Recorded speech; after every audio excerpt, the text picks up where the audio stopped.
بسم اللہ الرحمن الرحیم الحمدللہ رب العالمین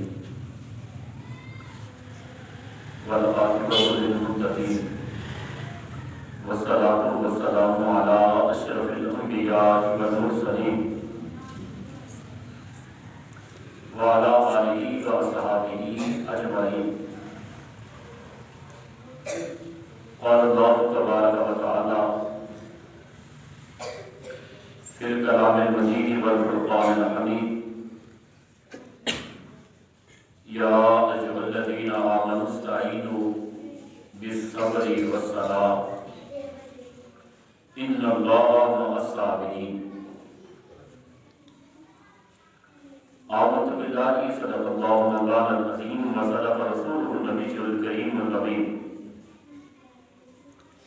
ونحن علی ذلک لمن الشاہدین والشاکرین والحمدللہ رب العالمین۔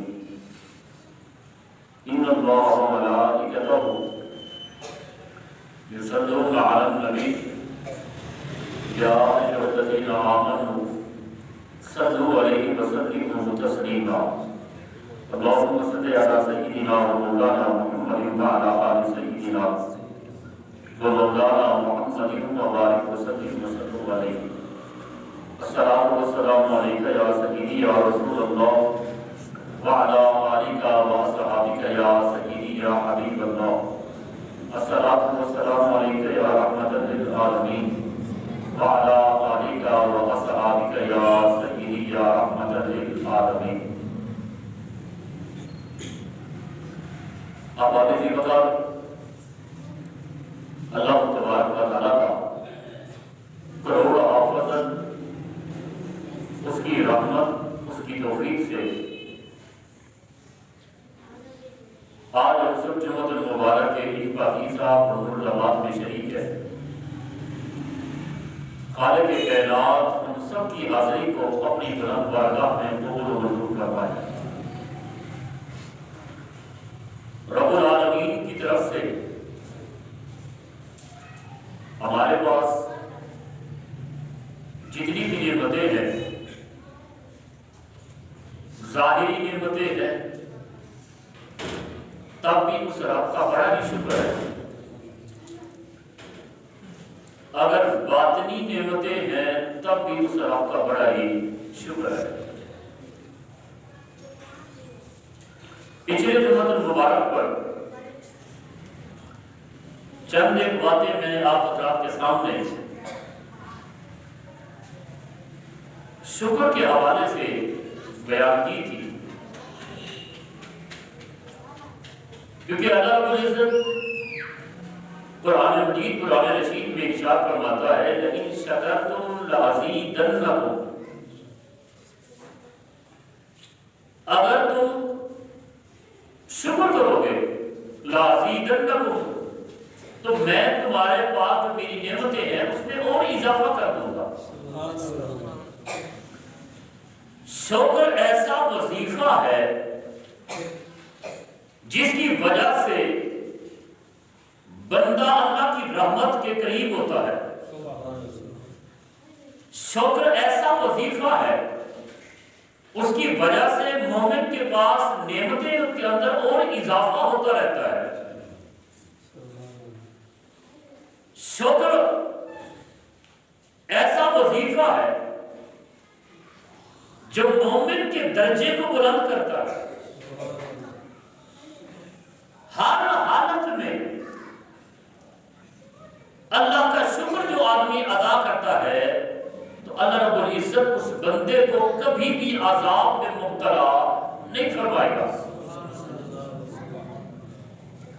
یہ جو مصیبتیں آتی ہیں، یہ جو نقصانات ہوتے ہیں، بندہ اللہ کی رحمت سے جو دور ہوتا ہے وہ صرف اس لیے ہوتا ہے کہ انسان ناشکری کرتا ہے، اور یہی ناشکری کبھی کبھی انسان کو کفر تک لے جاتی ہے۔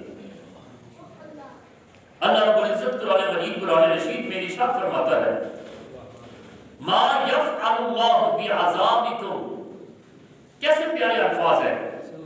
ما یفعل اللہ بعذابکم، اللہ تمہیں عذاب دے کر کیا کرے گا؟ اس کو کوئی ضرورت ہی نہیں ہے۔ اللہ فرماتا ہے میں تمہیں عذاب دوں، مجھے کیا ضرورت ہے؟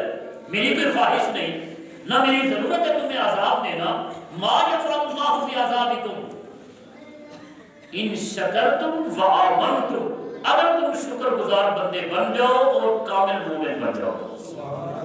اس کا مطلب یہ ہوا بندے پر جو عذاب آتا ہے وہ ناشکری کی وجہ سے آتا ہے۔ اللہ فرماتا ہے شکر تم کرو اور یہ ہو ہی نہیں سکتا میں تمہارے اوپر عذاب نازل کروں۔ پچھلے جمعۃ المبارک پر میں نے ایک بات عرض کی تھی، مومن کو ہر حال میں شکر ادا کرنا چاہیے، ہر حالت میں شکر ادا کرنا چاہیے۔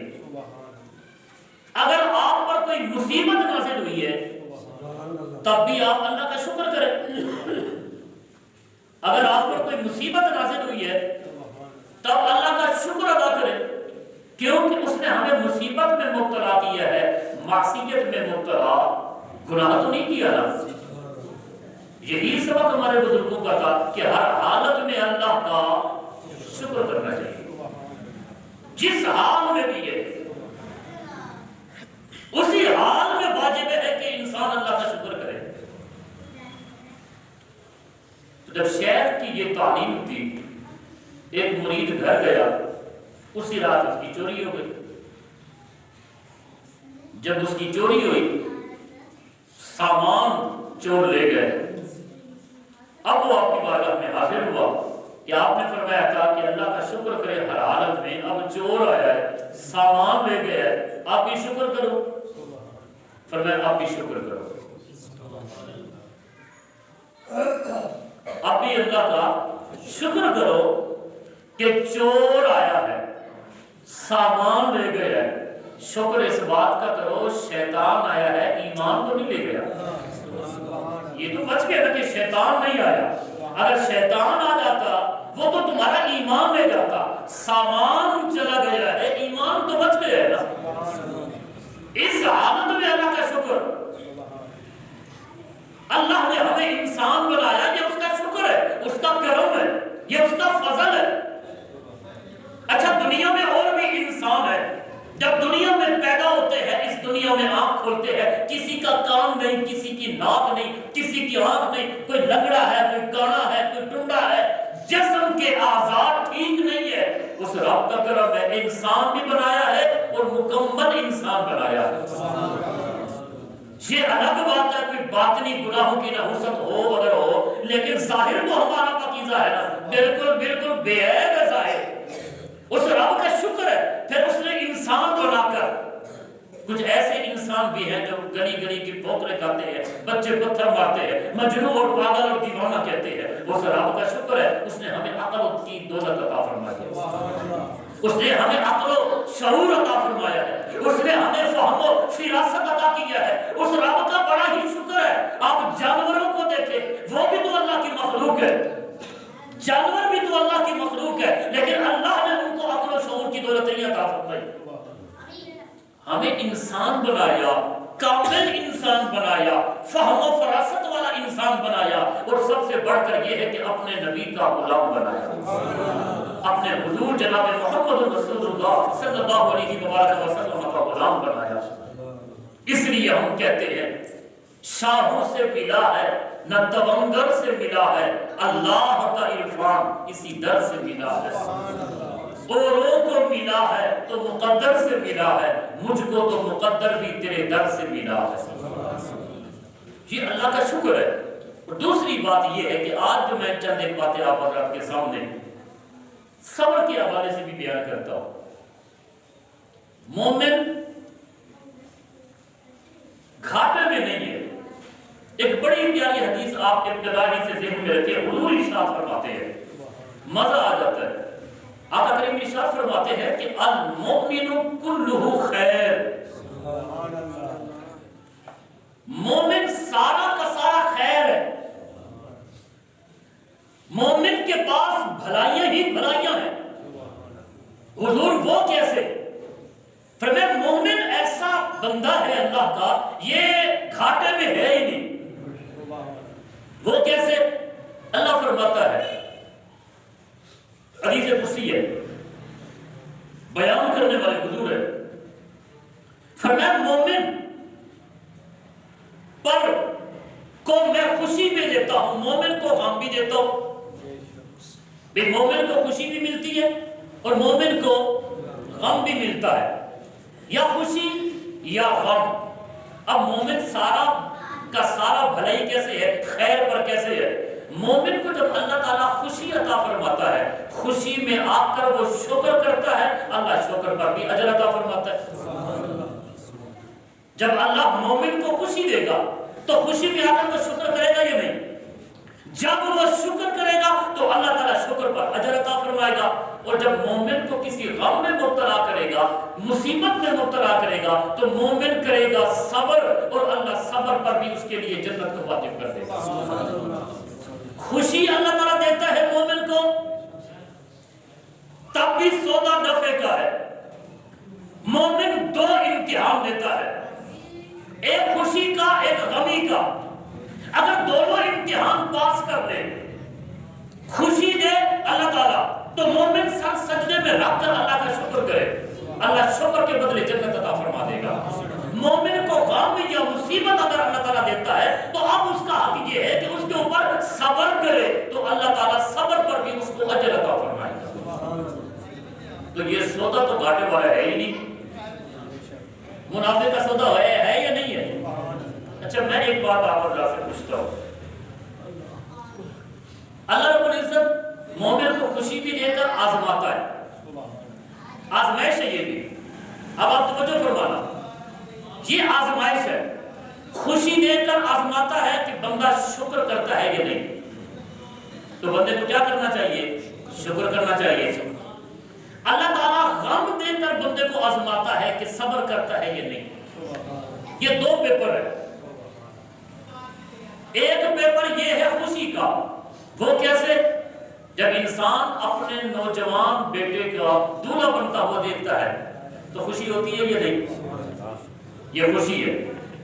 اپنی آنکھوں کے سامنے پر دیکھا اس نے بیٹا پیدا ہوا، اپنی آنکھوں کے سامنے اس کو دولہا بنتا ہوا دیکھا تو خوشی ہے یا نہیں؟ ایک یہ ہے کہ بیٹے کی بارات ہے تو خوش ہے، یہ بھی آزمائش ہے، یہ بھی امتحان ہے. دوسرا یہ ہے کہ جوان بیٹے کا جنازہ ہے تو وہ بھی امتحان ہے. یہ دو امتحان ہیں، دو پیپر انسان نے دینے ہیں. اب مجھے بتاؤ ان میں سے مشکل پیپر کون سا ہے؟ کہ تھوڑی جی ہمت کرو، بتائیں نا. اللہ تعالیٰ نے آپ کی آنکھوں کے سامنے آپ کو دکھایا کہ آپ کے بیٹے کی بارات ہے، وہ دولہا بن گیا، یہ بھی اس کی طرف سے آزمائش تھی، امتحان تھا. پھر اللہ رب العزت نے آپ کو یہ بھی آزمایا کہ نوجوان بیٹے کی میت گھر سے نکلی. ان دو امتحانوں میں سے مشکل امتحان کون سا ہے بلا؟ بولو تھوڑا دیا. بیٹے کی میت مشکل ہے.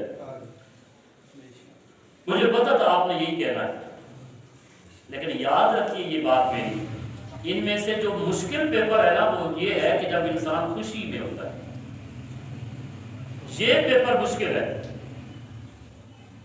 اللہ نے آپ کے نوجوان بیٹے کو موت عطا کی ہے، وہ بھی ایک پیپر تھا آپ کے لیے.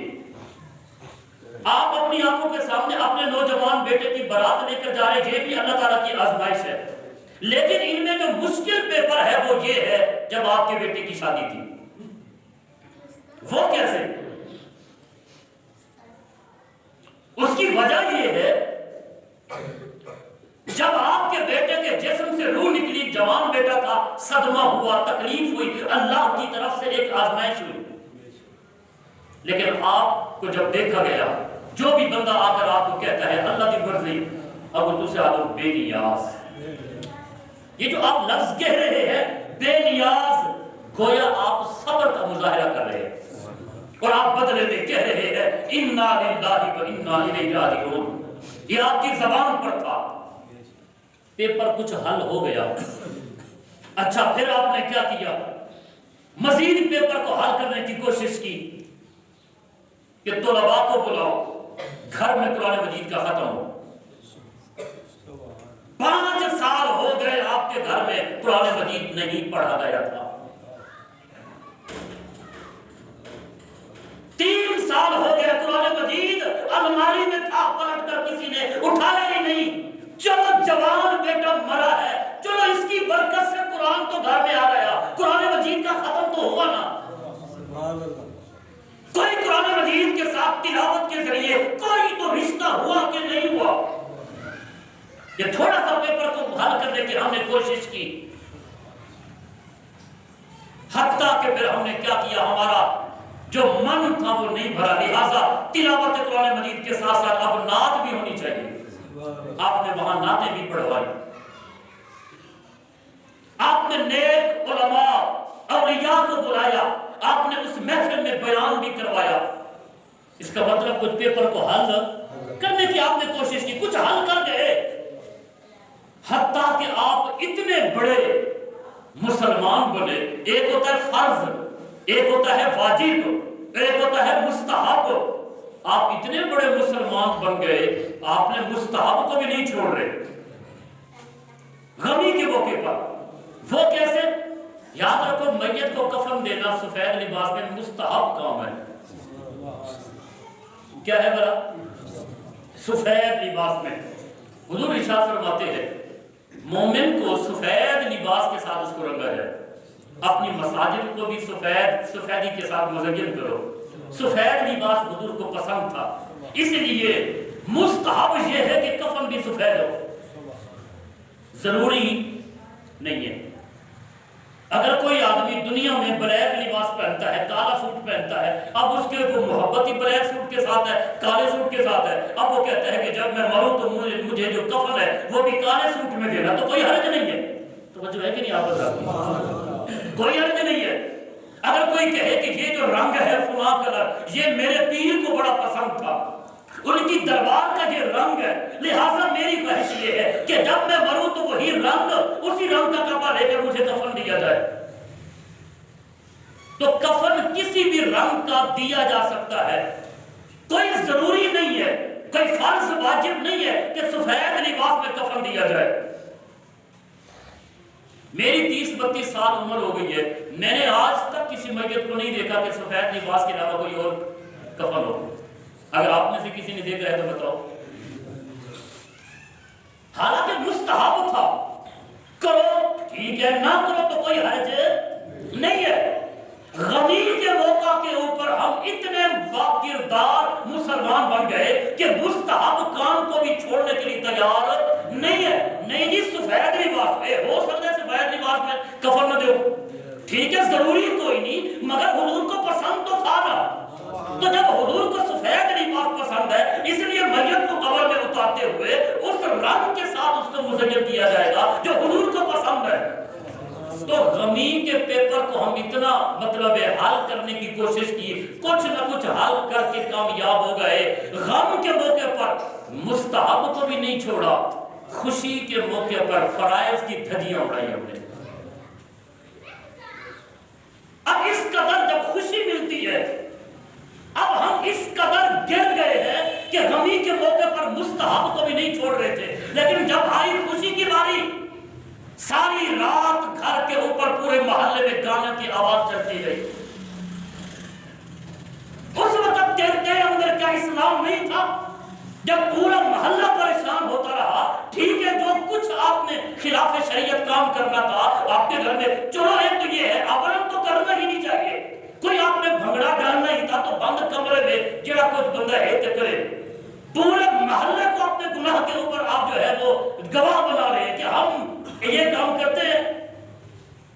گناہگار کی معافی ہے مگر غدار کی معافی نہیں ہے۔ غمی کے موقع کے اوپر اتنے باکردار مسلمان بن گئے کہ قرآن بھی گھر میں آ گیا۔ خوشی کے موقع پر قرآن میں کیوں نہیں آیا؟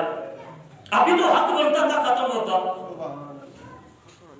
اب وہ جو بزرگ صاحب ہے جنہوں نے قرخانی بھی کروائی تھی، آج وہ بند کمرے میں ہیں، ڈیرے کے اوپر کیا عیاشیاں ہو رہی ہیں، کیا بدماشیاں ہو رہی ہیں، بے پردگی ہو رہی ہے، شریعت کی دھجیاں اڑائی جا رہی ہیں، قرآن مجید کے قوانین کی خلاف ورزی کی جا رہی ہے۔ خوشی کے موقع کے اوپر ناکام ہوئے کہ نہیں؟ توجہ نہیں فرمائی آپ نے؟ اب حاجی صاحب کا حج کوئی کام نہیں آ رہا، تو حاجی تو تب کا تب خوشی کے موقع کے اوپر حاجی اسے کہتے ہیں جو حج کرے، یہ کوئی ضروری تو نہیں ہے نا۔ شریعت کی پاسداری اور شریعت کی غیرت تیرے اندر کتنی ہے. لیکن غمی کے موقع کے اوپر سارا کچھ یاد ہے، خوشی کے موقع کے اوپر چھٹی. اب وہ صحیح بس ایک بوتل ہے فلاں سوچ رہا کہ میں بھی رات کو جاگا کے کیا نہ پیا، وہ لوگوں کا مسئلہ ہے. اب اس کو کوئی شریعت یاد نہیں ہے. اب آپ کو سمجھ ہے کہ نہیں خوشی کا پیپر دینا زیادہ مشکل ہے یا غمی کا؟ وہ لوگ خوشی کے موقع کے اوپر. اب پتہ چلتا ہے کہ مفتی صاحب کتنے پانی میں ہے.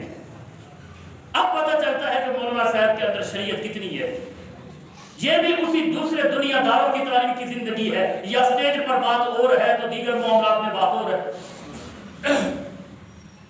مومن خوشی کے موقع پر اللہ کا شکر ادا کر کے اللہ کو راضی کرتا ہے، اور غمی کے موقع کے اوپر صبر کر کے اللہ کو راضی کرتا ہے. صبر ایک ہے طاعت کے اوپر صبر، ایک اس کی قسم ہے الصبر علی الطاعة،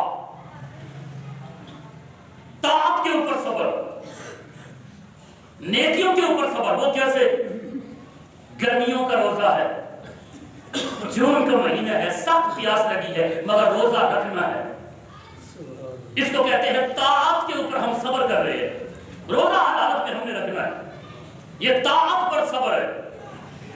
سردیوں کا موسم تھا، ہم مریض چلے گئے، ایک سخت سردی، دوسرا پانی ٹھنڈا، جسم کو لگتا ہے تو تھوڑی سی تکلیف ہوتی ہے. اب بھی ہم نے وضو کرنا ہے. اسی کو کہتے ہیں یہ طاعت کے اوپر صبر ہو رہی ہے. اور نمبر 2 علماء تقسیم فرماتے ہیں الصبر علی المعصیت، اور ایک ہوتا ہے معصیت کے اوپر صبر کرنا. گناہ کے اسباب سامنے ہو، بندہ ان کی طرف نہ جائے، یہ صبر ہے. پہلی صبر کی قسم الصبر علی الطاعة، نیکی پر صبر. میں نے وضو اور روزے والی مثال دی. دوسری صبر کی قسم یہ ہے الصبر علی المعصیت، معصیت گناہ کے اوپر صبر کرنا. جیسے اللہ کے نبی نے ایک صبر کر کے دکھایا، 7 کوٹھیاں بند، تانے لگے ہوئے ہیں، حسن سامنے ہے، اسباب سارے مہیا ہے، کوئی دیکھ نہیں رہا. آگے حسن بھی ایسا جو پیشکش کر رہا ہے یوسف آ جا، مگر آپ کہتے ہیں خاتون نہیں. ساری کائنات سے تو چھپ سکتے ہیں مگر رب العالمین سے تو چھپ نہیں سکتے. اس نے کہا یہ تو مسئلہ ہی کوئی نہیں.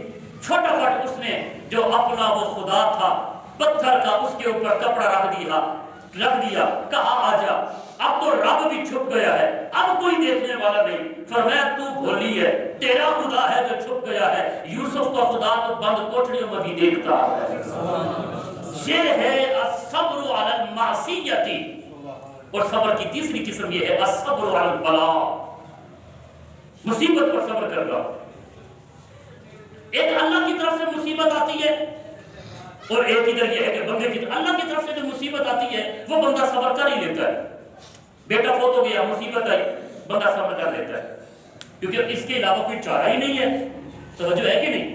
پھر الصبر علی البلاء کی یہ 2 صورتیں ہیں. ایک مصیبت یہ ہے کہ من جانب اللہ، اللہ کی طرف سے آتی ہے بظاہر. جو گھر گئے، جانور کھڑا تھا، گر گیا، مر گیا، 3 لاکھ کی گائے مر گئی، تو صبر ہی کر سکتے ہیں، اور کیا کر سکتے ہیں؟ اس کے اوپر تو ہر کوئی صبر کرتا ہے. اور اگر 3 لاکھ کی گائے کے اوپر صبر کر لیا، لیکن پڑوسی کے ساتھ جھگڑا، صرف 50 روپے کی بات تھی، ایک دوسرے کو قتل کر دیا. 50 روپے سے بات چڑھی تھی، معاملہ قتل تک پہنچ گیا.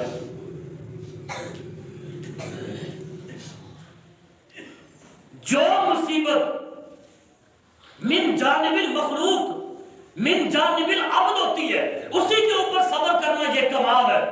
جو رب کی طرف سے مصیبت آئے اس کے اوپر صبر کرے نہ کرے کوئی چارہ ہی نہیں ہے.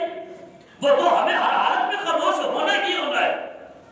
اگر دنیا میں آپ نے کسی کا مقابلہ کرنا ہے تو یہ بات یاد رکھنے، اگر میدان جہاد میں آپ نے اترنا ہے، کسی کے ساتھ جنگ کرنا چاہتے ہیں، تو پھر یہ بزا تب ہے. تلوار کے ساتھ جنگ نہیں ہو سکتی، تلوار کا تلوار کے ساتھ کبھی بھی مقابلہ نہیں ہو سکتا. نہ آپ کو کوئی گن اٹھانی پڑتی ہے مقابلے کے لیے۔ اگر آپ میدان جنگ کے شاہ سوار بننا چاہتے ہیں تو پھر مزہ یہ ہے کہ سامنے والے کے ہاتھ میں تلوار ہو اور آپ کے پاس صبر کا دامن ہو، پھر آپ صبر کریں۔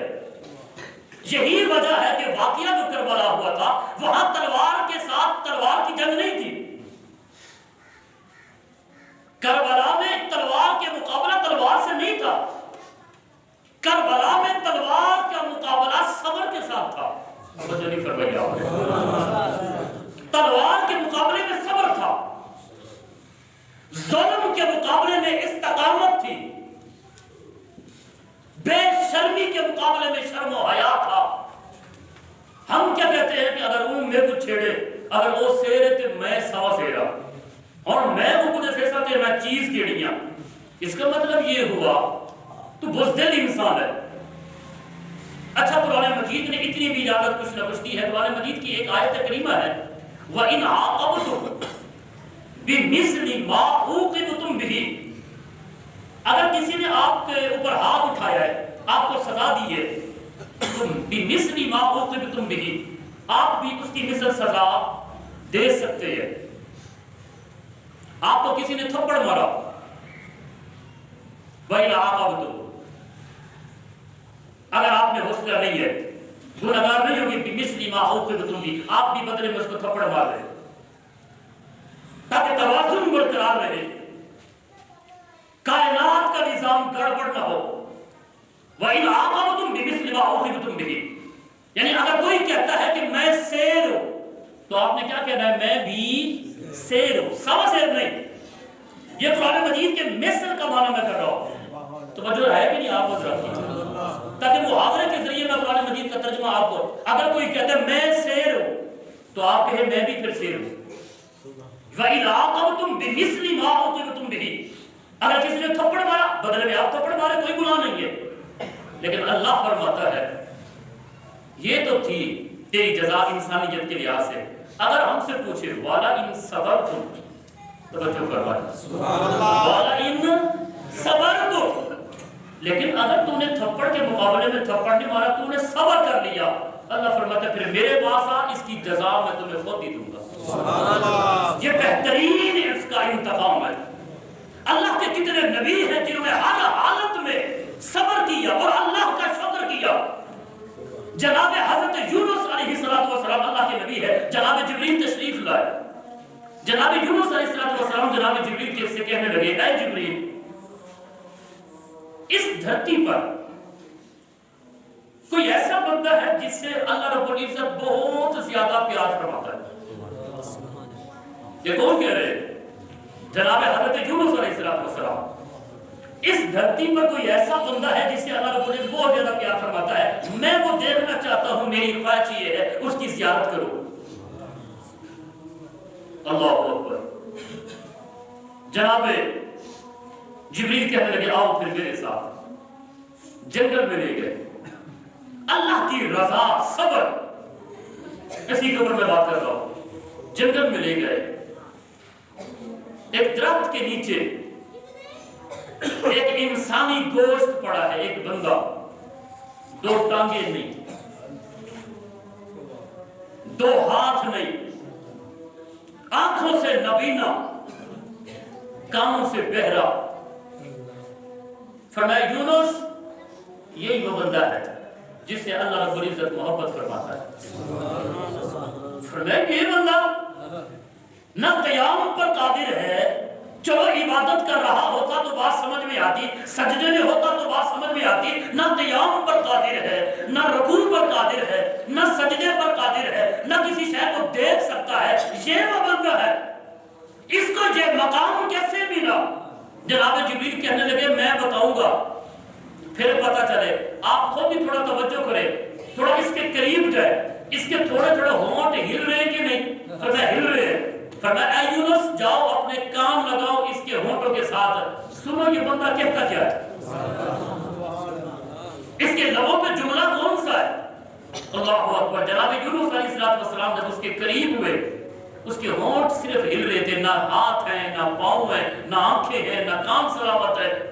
لیکن آپ نے جب اس کے ہونٹوں کے ساتھ کام لگائے آواز آ رہی تھی الحمدللہ الحمدللہ الحمدللہ، ساری تعریفیں اس رب کی ہے جس نے مجھے پیدا کیا۔ اے اللہ تیرا شکر ہے، میں راضی ہوں، جب تک تو نے چاہا مجھے پاؤں عطا کیے میں چلتا رہا، جب تو نے نہیں چاہا میرے پاؤں واپس لے لیے، اے اللہ میں تجھ میں پھر بھی راضی ہوں۔ اے اللہ تیرا شکر ہے، جب تک تو نے چاہا مجھے پکڑنے کے لیے ہاتھ عطا فرمائے ہیں تو میں ہاتھ کے ذریعے چیزوں کو پکڑتا رہا، استعمال کرتا رہا، اب تو نے میرے دونوں بازو واپس لے لیے، اے اللہ تب بھی الحمدللہ۔ اے اللہ جب تک تو نے چاہا میں نے کائنات کی ساری رنگینیوں کو دیکھا، ہر چیز کو دیکھتا رہا، لطف اندوز ہوتا رہا، تو نے چاہا تو آنکھیں دی الحمدللہ، اب تو نے چاہا کہ واپس لے لوں تب بھی الحمدللہ۔ نہ ہجر اچھا نہ وصال اچھا، جس حال میں یار رکھے بس وہ حال اچھا۔ فرمایا اے یونس، انبیاء کے بعد اللہ رب العزت اس بندے سے زیادہ محبت کرتا ہے، جو کہ پچھلے جمعے میں عرض کر چکا ہوں، اللہ کے میزان کو 7 زمین 7 آسمان بھی اللہ کے میزان کو نہیں بھر سکتی۔ حضور فرماتے الحمدللہ تملأ المیزان، الحمدللہ ایسا کلمہ ہے جو میرے رب کے میزان کو بھر دیتا ہے،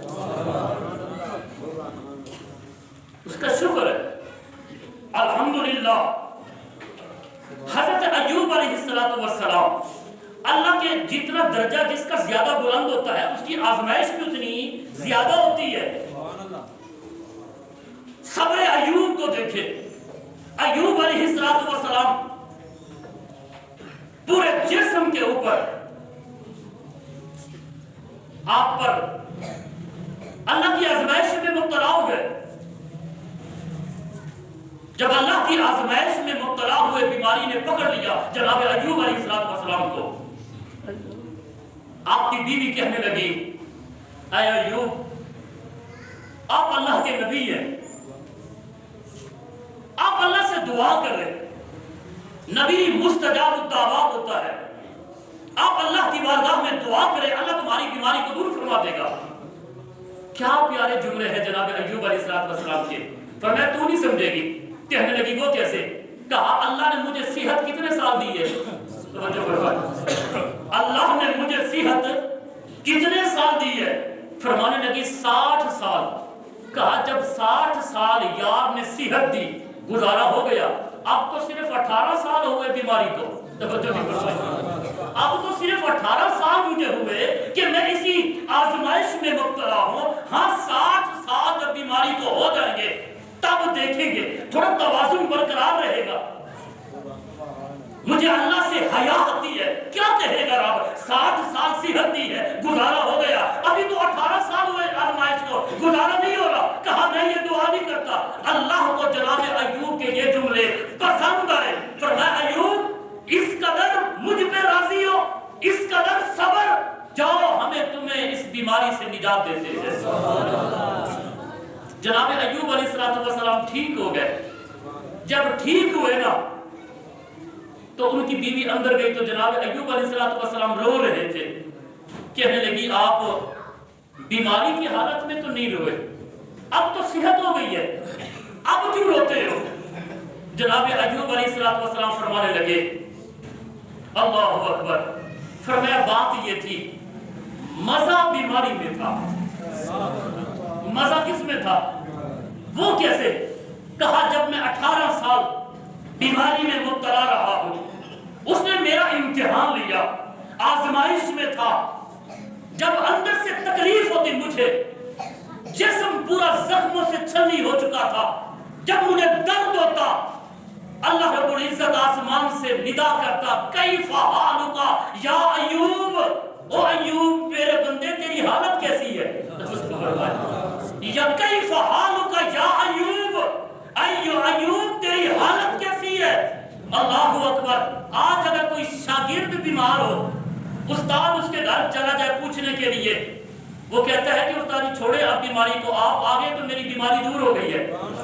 اگر ایک سچا مرید اپنے شیخ کے ساتھ عقیدت رکھتا ہے تو شیخ اس کے گھر میں چلا جائے اب وہ کہتا ہے کہ میرے بیماری رہی ہی نہیں ہے، اب آپ آگے تو میں پہلوان ہو گیا ہوں۔ اگر استاد کسی کو پوچھے بیماری ٹھیک ہو جاتی ہے، اگر پیر کسی کو پوچھے بیماری ٹھیک ہو جاتی ہے، اگر رب اپنے بندے سے کہے کیف حالک یا ایوب، جناب ایوب علیہ السلام فرمانے لگے اللہ کے ساتھ جو میرا کلام ہوتا نا، میں اللہ کی آواز کو سنتا، اتنا نشہ ہوتا تھا، اتنا مزہ آتا تھا، میں اسی مزے میں مبتلا ہوتا، مجھے درد کا احساس نہ ہوتا، مجھے انتظار ہوتا 24 گھنٹے کے بعد اب پھر وہ ندا کرے گا کیف حالک یا ایوب۔ اب جس دن سے میں ٹھیک ہوا ہوں یار نے پوچھنا ہی چھوڑ دیا ہے، تو اب تو ندا ہی نہیں آتی، کیف حالک یا ایوب کے وہ نغمے میرے کانوں میں نہیں آتے، اس لیے رو رہا ہوں کہ میرے لیے تو وہ بیماری اچھی تھی۔ یار جس بندے کا حال رب پوچھے، ہے نام میں ان کے اتنا اثر، جی اٹھتے ہیں مردے بھی سن کر، اگر وہ حال بیمار کا خود پوچھے تو پھر بتاؤ بیمار کا عالم کیا ہوگا؟ اگر وہ حال خود ہی پوچھ رہے بیمار کا عالم جس کے نام میں اتنی تاثیر ہے تو بتاؤ اس کے کلام میں کتنی تاثیر ہوگی۔ اللہ رب العزت اپنے بندوں کو آزماتا ہے۔ ابھی میں یہ صرف انبیاء کے ایک دو باتیں بیان کی ہے کیونکہ ہمارے اندر حوصلہ ہی نہیں ہے، سب سے زیادہ آزمائش ہمارے رسول کی ہوئی تھی۔ اللہ نے زیادہ آزمایا ہمارے آقا کریم صلی اللہ علیہ وسلم، ٹارچر کرتے ذہنی طور پر، کبھی طائف کے میدان میں پتھر کھا رہے ہیں لیکن پلٹ کر جواب نہیں دیا، کبھی حالت سجدہ میں اوجھلیاں پھینکی جا رہی ہے لیکن اللہ کی رضا پہ اس قدر راضی تھے، ستم گر آ ہنر آزمائے تو تیر آزما ہم جگر آزمائے۔ شراب عشق احمد کی کچھ ایسی کیف و مستی ہے، یقین کیجئے صبر و تحمل کا مظاہرہ، صبر و تحمل کا مظاہرہ آقا کریم صلی اللہ علیہ وسلم نے فرمایا۔ مجنون کہتے تھے حضور کو، پاگل کہتے، معذاللہ کہتے اس کا تو دماغ خراب ہے۔ مختلف کہانیاں قرآن بیان کرتا ہے، کوئی ساحر کہہ رہا ہے، بلکہ ایک لفظ قرآن مجید میں استعمال ہوا ساحر کذاب، یہ جھوٹا انسان ہے، جاتا ہے غار ہرا میں۔ آپ کیا سمجھتے ہیں کہ اس وقت چوک میں باتیں نہیں ہوتی ہوں گی؟ جو آدمی منبر پر بیٹھ کر باز کرتا ہے وہ تبصرے ہوتے ہیں، کیونکہ ہر بندے کا ذہن اور ہاضمہ ایک جیسا۔ اس وقت بھی چوکوں میں بیٹھ کے باتیں ہوتی تھی، غار ہرا میں جاتا ہے، لگتا ہے فرشتہ کوئی پٹیاں پڑا گیا ہے۔ عتبہ بن ربیعہ کہنے لگا او میرے بھتیجے چھوڑ دے یار، یہ کیا کس سے کہانیاں روزانہ تو جھوٹ گھڑتا ہے، اگر تجھے تیرے اوپر کسی بدروح نے حملہ کر دیا مجھے بتاؤ۔ انداز دیکھے لوگوں کا تاکہ اس کو ذہنی مریض بنائے، کہنے لگا کہ تجھے کوئی بخار ہے، دماغ تیرا خراب ہوتا ہے، مرگی تجھے ہوتی ہے، کیا ہوتا ہے مجھے بتا، میں کسی جادوگر کے پاس کسی کاہن کے پاس جا کر تیرا علاج کراؤں۔ یہ کیا بات ہوئی، غار ہرا سے آتا ہے، روز نئی نئی باتیں ہمارے سامنے بیان کرتا ہے۔ مجنون کہتے، پاگل کہتے۔ آج مجھے بڑی پسند نے کوئی بندہ کوئی گالی نکال کر دیکھے اس کی تو خیر نہیں ہے نا، لیکن کیسے رسول اللہ صلی اللہ علیہ وسلم نے صبر و تحمل کا مظاہرہ کیا۔ لوگ کیا کہتے ہیں مجنون ہے، یا ایھا الذی نزل علیہ الذکر، یہ وہ بندہ ہے جس کے اوپر ذکر نازل ہوتا ہے، یہ تو ہے ہی مجنون دیوانہ۔ کیا اس سے حضور کا سینہ تنگ نہیں ہوتا تھا، دکھ نہیں ہوتا تھا؟ ہوتا تھا دکھ، حضور کو تکلیف ہوتی، تکلیف بھی اتنی ہوتی ہے، اللہ خود بیان کرتا ہے وَلَقَدْ نَعْلَمُ أَنَّكَ يَضِيقُ صَدْرُكَ بِمَا يَقُولُونَ۔ حضور آسمان کی طرف دیکھتے، طائف میں پتھر لگ رہے ہیں، اللہ فرماتا وَلَقَدْ نَعْلَمُ، اے سونیا ہم جانتے ہیں، ہمیں پتا ہے، وَلَقَدْ نَعْلَمُ أَنَّكَ يَضِيقُ صَدْرُكَ، تیرا سینہ تنگ ہو گیا ہے، تیرا سینہ چھلنی ہو گیا ہے جو وہ کہہ رہے ہیں، لیکن فَاصْبِرُوا صبر کرو۔ جو لوگ پتھر مار رہے ہیں اگر ان کی نسلوں کے سینے میں ایمان کو داخل نہ کرو مجھے بھی محمد کا راہ نہ کہنا۔ لیکن صبر و تحمل کے ساتھ حضور چلتے رہے، پوری 23 سال کے عرصے میں پوری دنیا میں انقلاب برپا کر دیا۔ یہ ہمارے آقا کریم صلی اللہ علیہ وسلم کا یہ انداز تھا، اور پہلے لوگوں کے اوپر بھی ساری کئی مصیبتیں آئی، مستہم الباسا والضراء، مصیبتیں آئی، تنگیاں آئی، حتیٰ یقول الرسول والذین آمنوا معه متی نصر اللہ، اس وقت کا رسول اور ایمان والے بھی کہہ اٹھے متی نصر اللہ، اللہ کی مدد کب آئے گی، اب بس ہو گئی ہے ہماری۔ لیکن اللہ فرماتا ہے وَزُلْزِلُوا، پہلی امتوں پہ صرف زلزلے آئے، لیکن جب اصحاب محمد کی باری آئی فرمایا وَزُلْزِلُوا زِلْزَالًا شَدِيدًا، صفتیں بیان کی، ان کے اوپر سخت ترین میں نے آزمائش میں صحابہ کرام علیہم رضوان کو مبتلا کیا ہے، لیکن ان لوگوں نے میرے رسول کی تربیت سے ہمیشہ صبر کر کے دکھایا ہے۔ پورے قرآن مجید میں کسی جگہ بھی یہ بات نہیں ہے، کسی جگہ بھی یہ بات نہیں ہے۔ پورے قرآن مجید میں نماز کی فضیلت زیادہ ہے یا نہیں؟ درجہ ہے، فرض ہے، لیکن اللہ رب العزت نے پورے قرآن مجید میں کہیں بھی نہیں فرمایا ان اللہ یحب المصلین، میں نمازیوں کے ساتھ ہوں، ان اللہ مع المصلین، بے شک اللہ نمازیوں کے ساتھ ہے، بے شک اللہ تعالیٰ روزے داروں کے ساتھ ہے، لیکن اللہ نے جہاں بھی فرمایا ہے صرف ایک لفظ ہے ان اللہ مع الصابرین۔ اس کا ترجمہ کیا ہے؟ صبر جنا دے پلے ہو دے رب گنا دے۔ ہمیشہ انسان کو چاہیے صبر تحمل کے ساتھ اگر وہ زندگی گزارے گا، ہر مشکل اس کے لیے آسان ترین ہوتی جائے گی۔ آخری حدیث مبارکہ تاکہ پورا ہفتہ اس کا نشر رہے، اللہ رب العزت جب ارادہ کرتا ہے کسی بندے کے درجے کو بلند کروں میں، کس کو بلا؟ ایک آدمی ہے، اللہ اس کے ساتھ خیر کا ارادہ کرتا ہے۔ خیر کیسے؟ کہ میں اس بندے کے درجے کو بلند کروں، اس کو جنت الفردوس دو۔ اور وہ بندہ ایسا ہے جو نماز ہی نہیں پڑھتا، روزہ ہی نہیں رکھتا، حج ہی نہیں کر رہا، صدقات و خیرات بھی نہیں دے رہا، کیونکہ عمل جو ہے یہ انسان کے درجوں کو کیا کرتے ہیں؟ بلند۔ عمل کے ذریعے انسان کے درجے بلند ہوتے ہیں۔ اب وہ بندہ بے عمل ہے، عمل کر نہیں رہا، اب اللہ کا یہ ارادہ ہوا کہ اس کے درجے بلند کرو۔ حضور فرماتے ہیں اب بندہ بے عمل ہے، میرا رب یہ چاہتا ہے اس کے درجے بلند کرو، تو کیسے کرو؟ پھر اللہ کیا کرتا ہے؟ اس بندے پر کوئی مصیبت نازل کر دیتا ہے۔ توجہ فرمایا، اللہ اس بندے پر کوئی مصیبت ڈال دیتا ہے، کوئی غم، کوئی پریشانی۔ جب اس بندے پر غم، مصیبت، کوئی پریشانی آتی ہے تو پھر وہ بندہ کرتا ہے صبر۔ اللہ فرماتا ہے اب آجا، اب تیرے درجے میں بلند کرتا ہوں۔ اب اللہ رب العزت اس بندے کے درجوں کو اس لیے کہتے ہیں کہ بخار کو بھی برا نہ کہو، اس لیے بخار بھی بند مومن کے درجے کو بلند کرتا ہے۔